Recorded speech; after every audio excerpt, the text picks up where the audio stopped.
Marvelous Monday to each of you, and welcome to the Locked On Grizzlies podcast. The Grizzlies, after what hopefully was a great holiday weekend for all of us, the Grizzlies got an unfortunately reminder of getting back to reality the day after Christmas, as an unexpected, COVID interruption on the Grizzlies roster left them shorthanded. How the Grizzlies were able to overcome that against the Kings with a historic second half, how the Grizzlies might be able to overcome being shorthanded over the next few days, and how they need to get focused on what's going to be a very tough stretch to end 2021 and start 2022 when it comes to their schedule. That and much more on this edition of the Locked On Grizzlies podcast. Let's get it going. You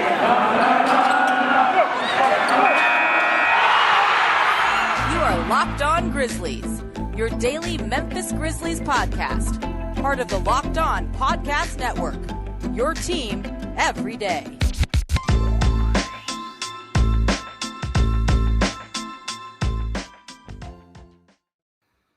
Once again, welcome to the Locked On Grizzlies podcast. Hope wherever you are and wherever you are listening, you are having an outstanding start to your day. My name is Shawn Coleman. Hope wherever you are and wherever you are listening, you're having a great start to your day because, hey, we're here to talk about the Memphis Grizzlies. And, of course, the Grizzlies, having now played 34 games into their season. We're more than a third of the way into the season, so plenty to talk about. You can find the show at Locked On Grizz, myself actually at Stats SAC, the podcast wherever it's available, Spotify, Stitcher, Apple Podcasts, Google Podcasts, the Odyssey app.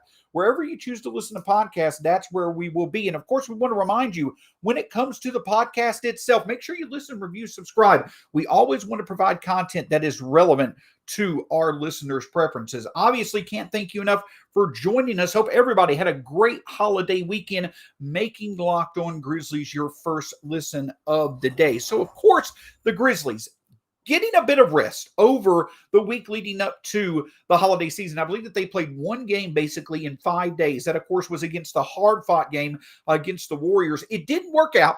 You don't do that. You're not going to win many games, as I mentioned on yesterday's episode. When you're going against Steph Curry, you allow for him to score 46 points. You allow for the Warriors to go 19 out of 40. The Grizzlies just did not have their best effort in play. So they made the game competitive. Their defense was not at their best, and it wound up not allowing for them to get a win. So the Grizzlies were coming into yesterday's game against the Kings with a three-game losing skid going on. And then, unfortunately, the Grizzlies, who have had several occurrences over the past few weeks where they unexpectedly have had the statuses of key players who have been impacted just hours before the game, it happened again yesterday. The Grizzlies learning that though they had done pretty well kind of circumventing the impact of, these COVID health and safety protocols entries that, a lot of other teams have been ravaged by, unfortunately, the Grizzlies got their first significant hit from the impact of COVID, as it was announced that Yves Pons, Dillon Brooks, and Anthony Melton, Dillon Brooks for the second time this season, were entering health and safety protocols. Now, of course, as worked out with Dillon, it could work out to where, if these players were to test negatively twice within a 24-hour period, they could only be unavailable for one game. Of course, that's probably going to be highly unlikely with the Grizzlies playing tonight against the Phoenix Suns on the second game of a back-to-back. And, of course, the Grizzlies already had Zaire Williams, who was already out with an injury in health and safety protocols. They also had Jarrett Culver there as well, along with Santi Aldama and Sam Merrill out due to injuries. John Morant, and like I mentioned, Dillon Brooks earlier this year, had already been in health and safety protocols. So the Grizzlies had their experiences with health and safety protocols, but nothing is significant. Mainly either health and safety protocols had impacted Grizzlies who were already injured, or in the case of Dillon Brooks, he only had to miss one game due to testing negatively. But this time around, it does look like that the Grizzlies may be without DeAnthony Melton and Dillon Brooks for, a few games at the very least. And so it was an unfortunate turn of events because it left the Grizzlies shorthanded. It made it to where, and also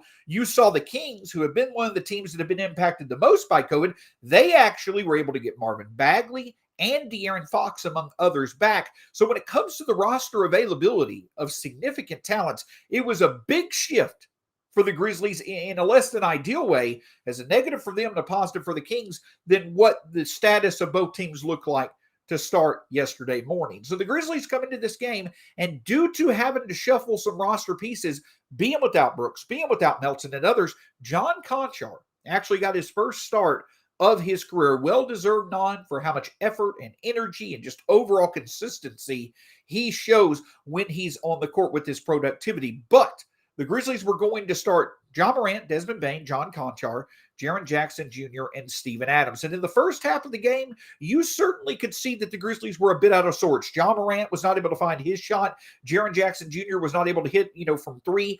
Desmond Bane was hitting a few of his shots on the outside. And overall, the Grizzlies were able to get some good looks from Kyle Anderson off the bench and just the overall lineup itself. The Grizzlies, though the shots weren't falling, getting to the free throw line, getting extra efforts, those type of the offensive rebounds, those things allow for the Grizzlies to be down just 50-49 at halftime. But then, as we've seen in the past, more often than we've seen this year, halftime adjustments were made. But this time, it was both offensively and defensively. The Grizzlies came out all systems go in the third quarter. 33 points scored within the first 8 minutes of the second half, and the Grizzlies wound up going from being down 50-49 at halftime to winning the game 127-102. 77 second half points. This is only the fifth time in franchise history that the Grizzlies have been able to score 77 or more points in a half. The last time they did it was when they were able to set the record for the biggest victory margin in NBA history against the Thunder earlier this month. But an outstanding performance. But the thing about it is that Desmond Bane stood out. 28 points, 4 threes. Once again, just like he's done all month, being a consistent source of 20-plus points, 4-plus threes, single-handedly being the threat that the Grizzlies need to balance their offense from the outside. But the resourcefulness of this team, both in terms of its depth as a roster, but the depth of individuals as well, is what also stood out. For one, Jaren Jackson Jr., 1 of 8 from 3. As was mentioned on Twitter, I believe Nathan Chester of Grizzly Bear Blues mentioned it over his past 10 games. Jaren Jackson Jr. is shooting less than 30% from 3.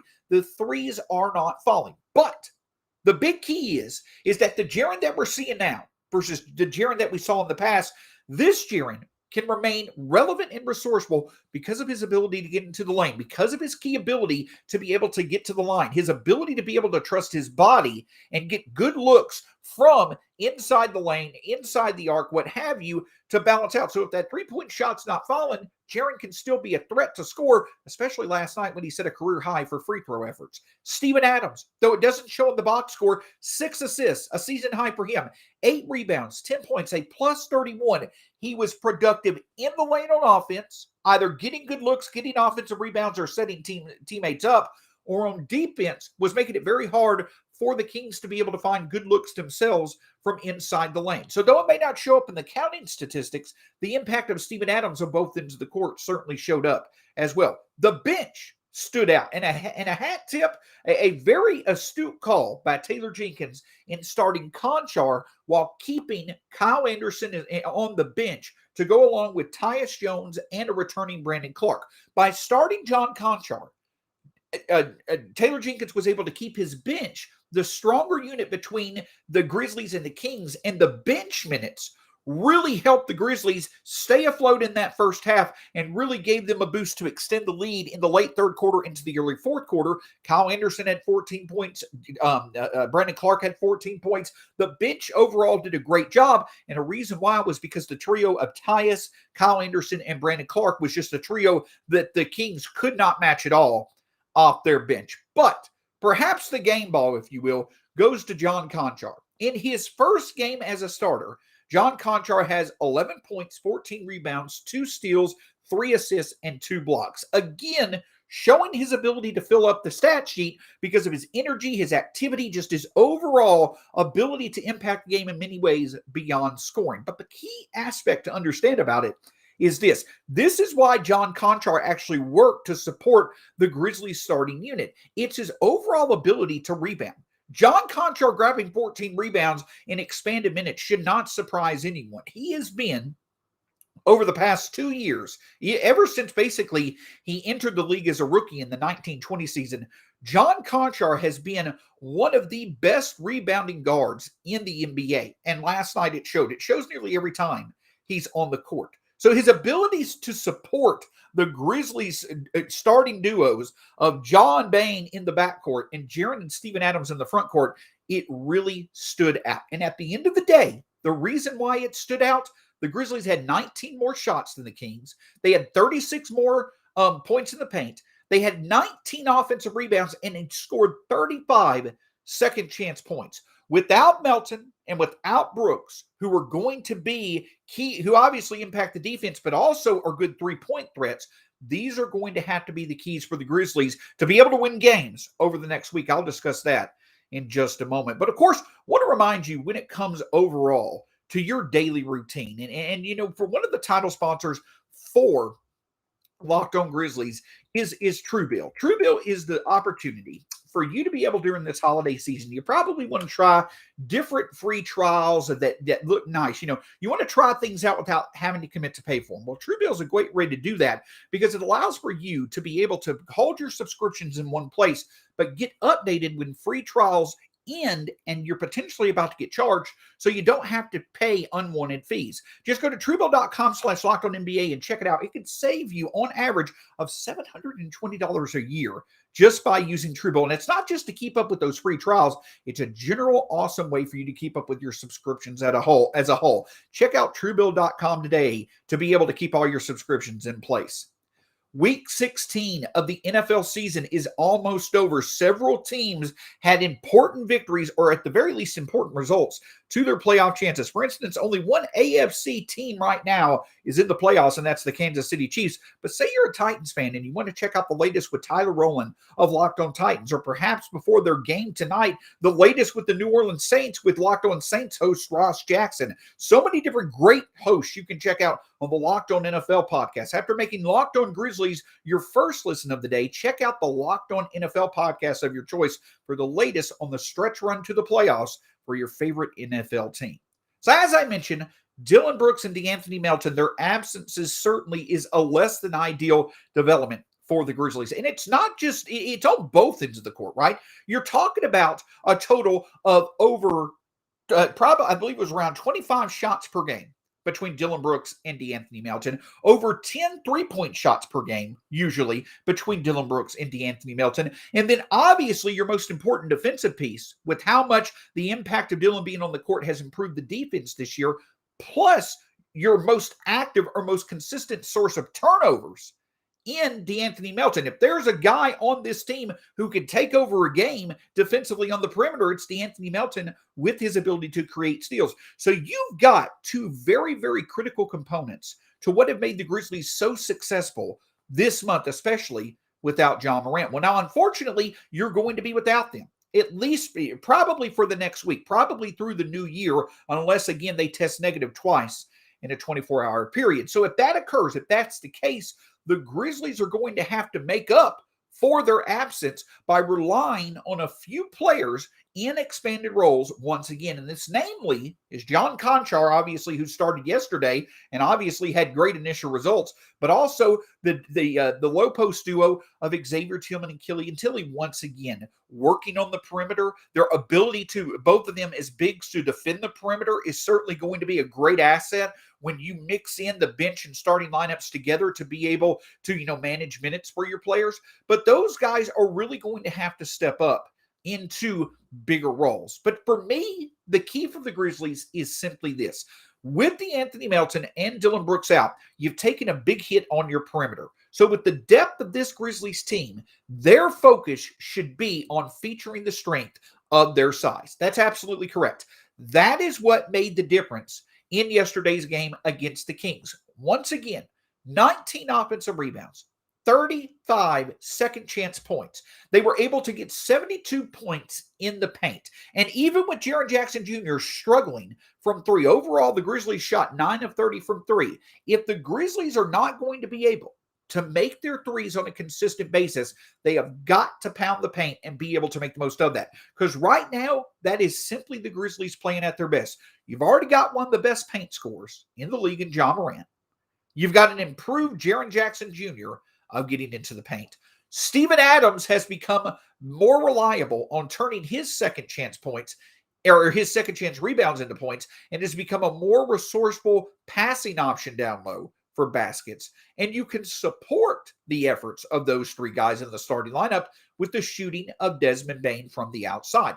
That's simply going to have to be the formula that the Grizzlies look to do. Now, you'd love to rely on Desmond Bane to score 25 points a game. That certainly would help things out. But if he's not able to do that, hopefully Jaren's able to find his shot from three. Maybe Ja finds a few shots from three. You've got to have at least one other person supporting Bane game in and game out to really achieve your offensive balance. But at the very least, the Grizzlies have got to be able to be successful on the boards, and they've got to be able to dominate the paint with their ability to score. But the other key thing is that if John Konchar were to continue to start, and again, his overall outside the ability to score impact on the game is a great source of support for Ja, Desmond, and Jaren, because with him and Steven Adams, the Grizzlies and John Konchar and Steven Adams, they have elite rebounding sources that are very, very good at creating that possession edge. That's going to be the key. It's not just for the Grizzlies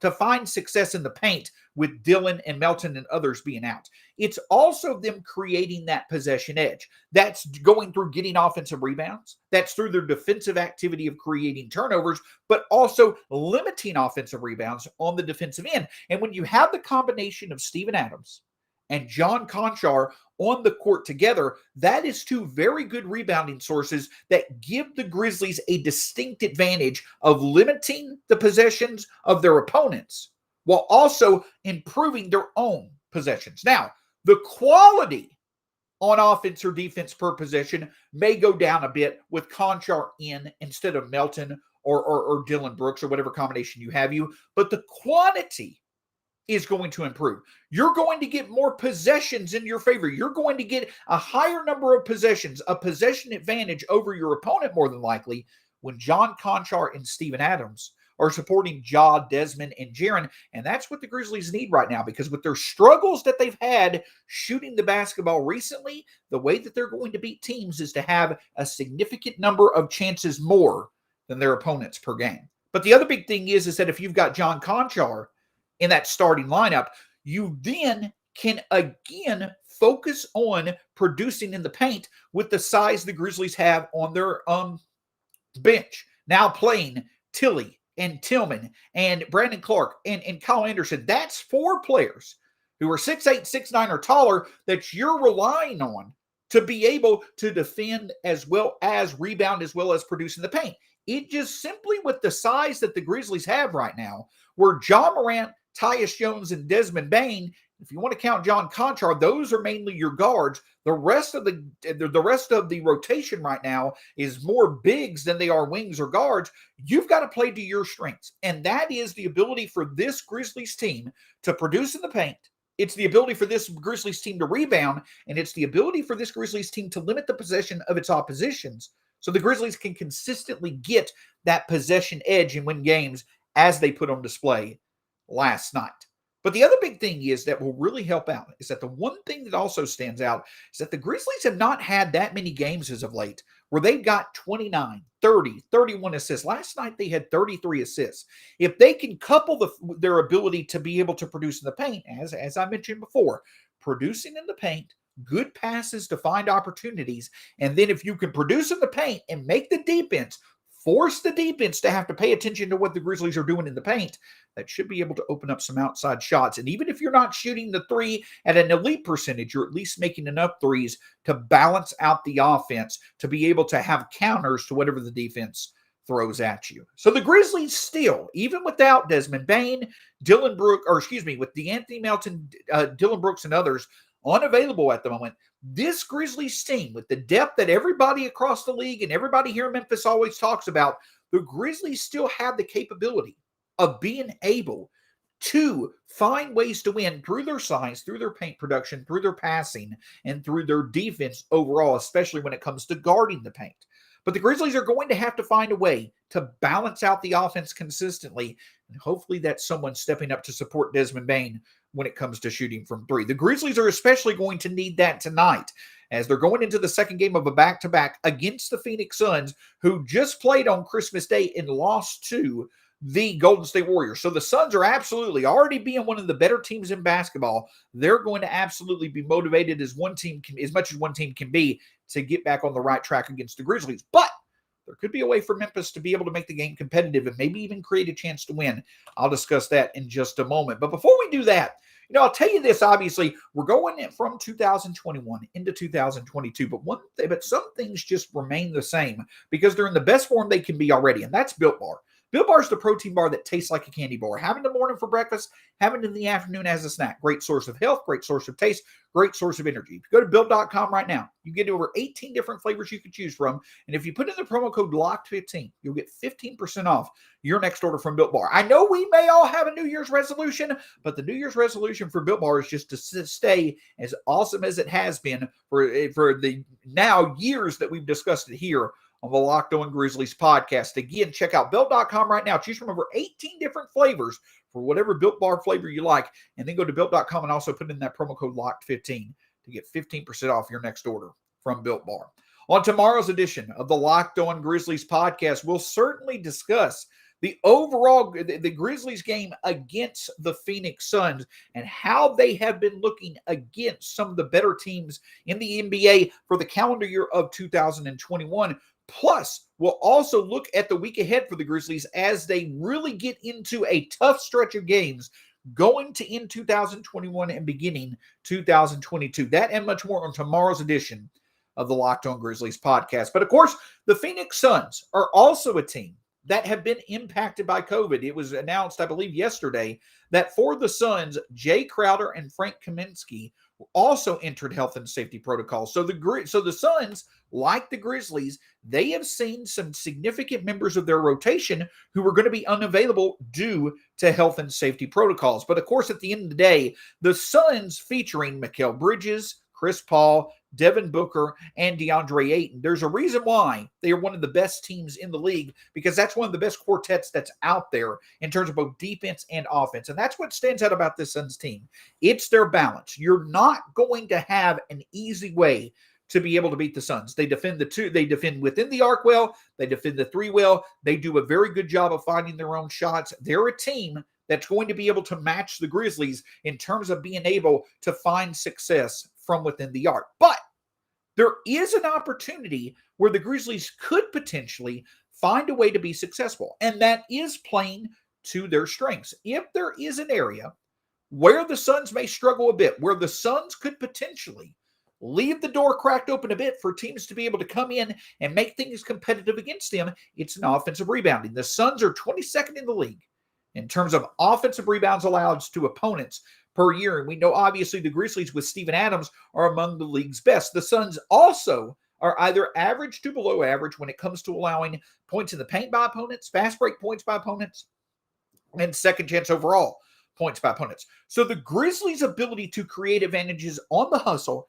and in the paint, those things are going to be ways they can make the most against this Suns team, if they're crisp tonight. But that's the other big thing that stands out.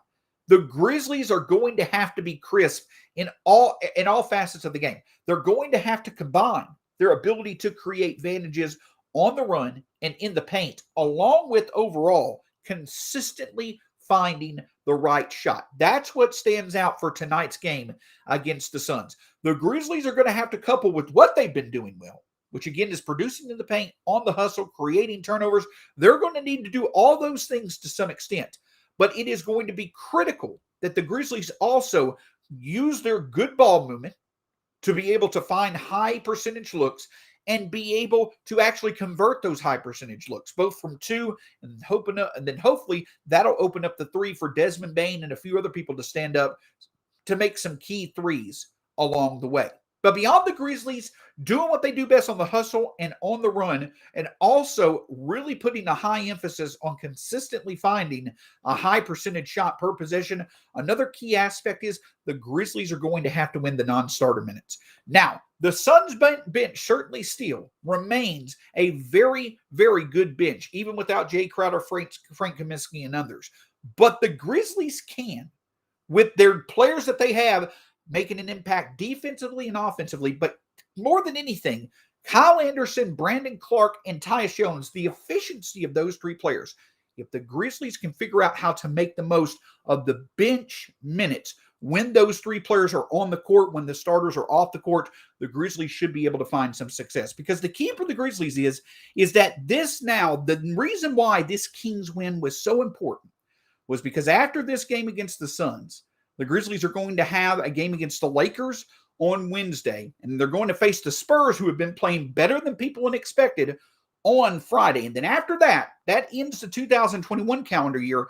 The Grizzlies will have the weekend off, but next Monday, a week from now, on Monday, January 3rd, the Grizzlies go on the road to face the Nets and the Cavaliers. So we've got a 5-game stretch where the Grizzlies, especially without Dillon Brooks and DeAnthony Melton, they're going to be playing teams that are either at their level or more talented than them, which is going to be a bit of a contrast from what the Grizzlies have been used to playing through the month of December. Taylor Jenkins alluded to it, that once we got past Christmas, the schedule was going to pick up a bit. And with the Suns, and then the Lakers, and then the Spurs, and then following a weekend break, you've got the Nets and the Cavaliers on the road, two of the best teams in the East. Things don't get much easier for the Grizzlies. They're now at 20-14. If they can figure out a way over their next 6 games to at least get multiple wins, maybe 2-4, maybe 3-3. If they could do that or better, the Grizzlies have to be very, very happy with where they stand entering 2022.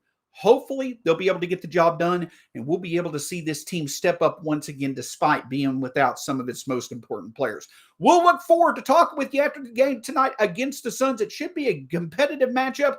Though the Grizzlies may be a bit shorthanded and they may be the underdog, resiliency has always been the key to this team's success. We'll see what they can do. Until next time, we'll talk to you again soon here on the Locked On Grizzlies podcast.